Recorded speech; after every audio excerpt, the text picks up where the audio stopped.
Hello friends, ಎಲ್ಲರೂ ಹೇಗಿದ್ದೀರಾ? ಎಲ್ಲರೂ ಚೆನ್ನಾಗಿದ್ದೀರಾ ಅನ್ಕೊತೀನಿ. Welcome back to Shruti Kasture mini blog.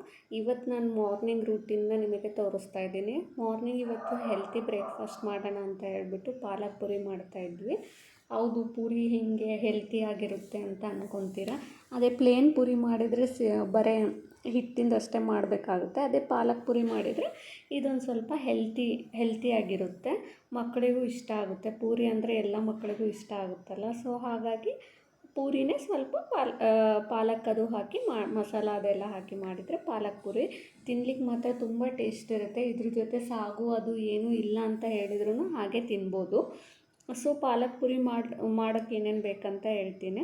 Actually ನನ್ನ ಹಸ್ಬೆಂಡ್ ಆಫೀಸಿಗೆ ಲೇಟ್ ಆಗ್ತಿತ್ತು ಅಂತ ಹೇಳಿ ನಾನು ವಿಡಿಯೋ ಏನು ಶೂಟ್ ಮಾಡ್ತಿರಲಿಲ್ಲ, ಹಾಗೆ ಮಾಡ್ತಿದ್ದೆ. ಮತ್ತು ಅವರಿಗಷ್ಟೇ ಮಾಡಿಕೊಡೋಣ ಅಂತ ಅಂದ್ಕೊಂಡೆ.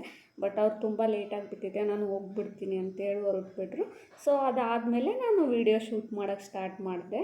ಇಲ್ಲಾಂದರೆ ಮಾರ್ನಿಂಗ್ ಹರಿಬಿರಿಯಲ್ಲಿ ವಿಡಿಯೋ ಶೂಟ್ ಮಾಡೋಕ್ಕಾಗಲಿಲ್ಲ ನನಗೆ. ಆ್ಯಕ್ಚುಲಿ ಪಾಲಕ್ ಪೂರಿ ಜೊತೆ ಯಾವ ಸಾಗು ಮಾಡಿದರೂ ಡಿಫ್ರೆಂಟಾಗಿ ಚೆನ್ನಾಗಿರುತ್ತೆ.